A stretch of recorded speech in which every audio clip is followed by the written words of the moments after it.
Hi class, today we are going to be finishing chapter 29, and in doing so that means that we have our quiz coming up, and with our quiz coming up I just want to make sure, the quiz will be tomorrow.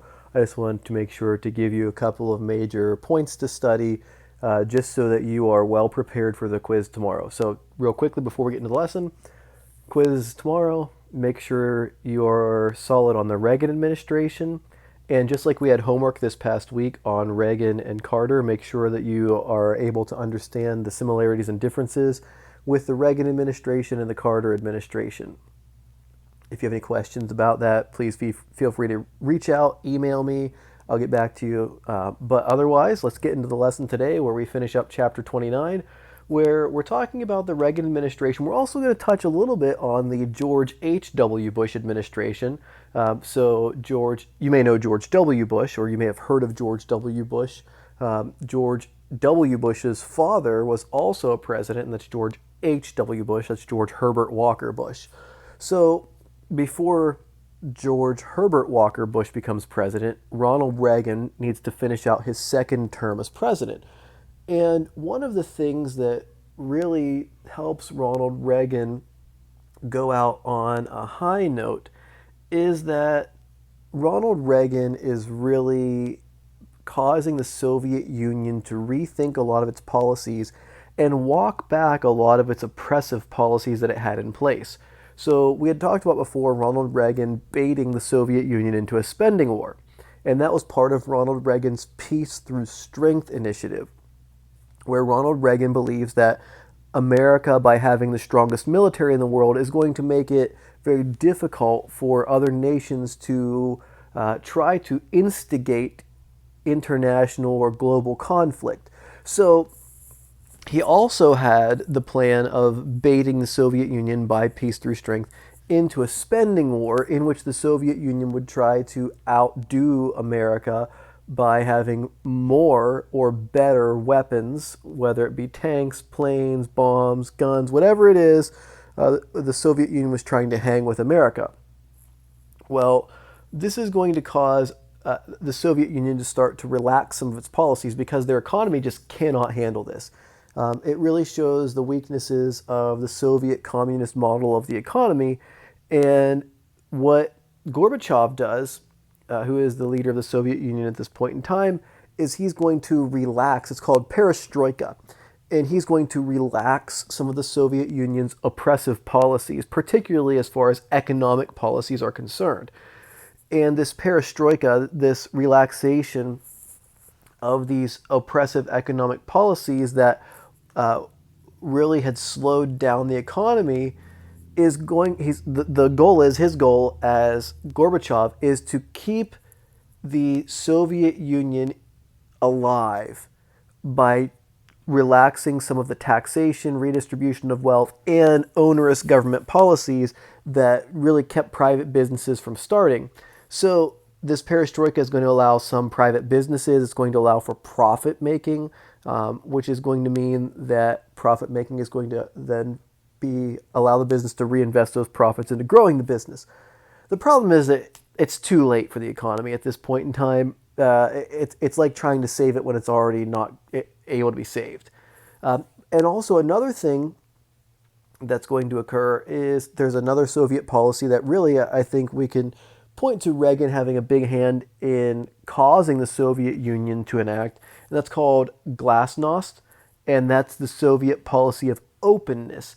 And that means that really the Soviet Union is going to allow, I don't want to say freedom of speech, but kind of like freedom of the press and freedom of speech, but with regulation, but way more free than it had been. So you're not going to Siberia or to a prison camp or a gulag if you criticize the Soviet government now.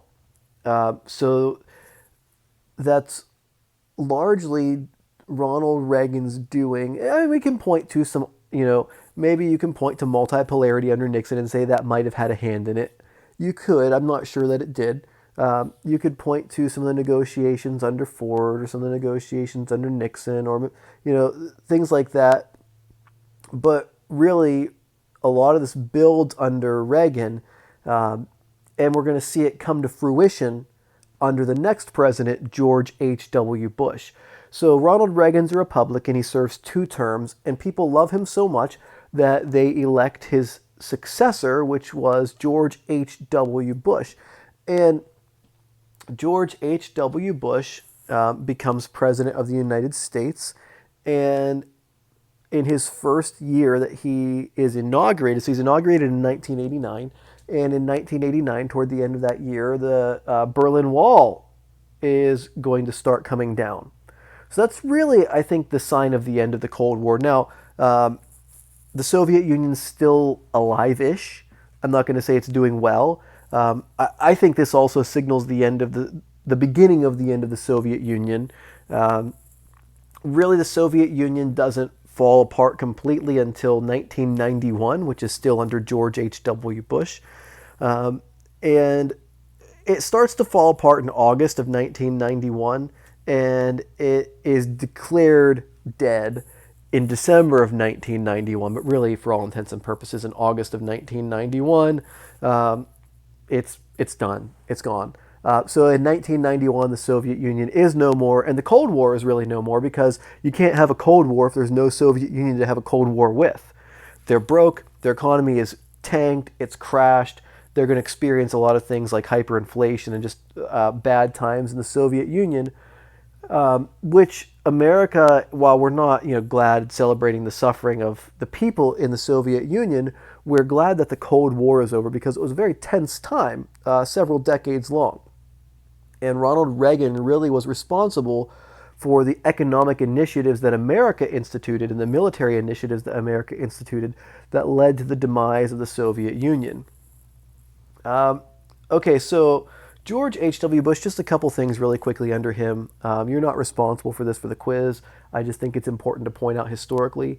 Before the Iraq War, there was the first Iraq War, which is the Persian Gulf War.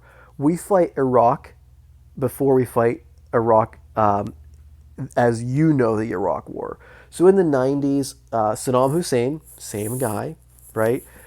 He takes over a place called Kuwait, and they're really... So here's the deal, all right? So there was the Iran-Iraq War. And in the Iran-Iraq War, about a little over a million people died on both sides between Iran and Iraq. And we supported Iraq in the Iran-Iraq War. Fun fact, Saddam Hussein was actually given the keys to an American city. So think about that one. Anyway, so Saddam Hussein was the person that we had supported in that war. Well, then we end up having to fight him. And this tends to be a trend that America does. We support one group against another group, and then when they win, we end up having to fight some segment of them at some later point in time. If you look at Afghan war fighting the Taliban in Afghanistan, we supported Afghanistan when they were fighting the Soviet Union in the 1980s.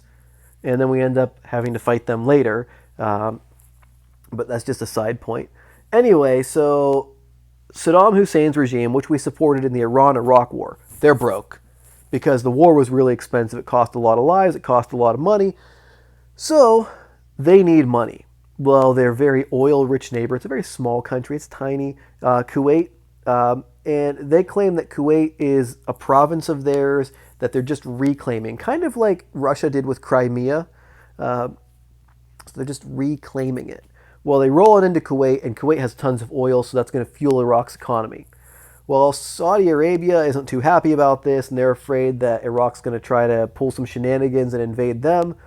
So enter America and the Persian Gulf War. It starts out as Operation Desert Shield. We make a shield to protect Saudi Arabia, and then it turns into Operation Desert Storm, where we end up attacking Iraq. We just crush them. It is kind of embarrassing how quickly we devastate them. And Iraq was not a small military. They had, I want to say, the 4th largest tank army in the world, like the 4th largest block of tanks to fight in the world, and we just crushed them. So once we win the war, we put some sanctions on Iraq, which is going to be part of the reason why we have the Iraq War down the road. But it makes George H.W. Bush wildly popular. People love him because we had such a successful war under him. The economy's doing great. America gets to flex its muscles. But George H.W. Bush is going to be a one-term president. And the reason he's a one-term president is largely because he makes a promise.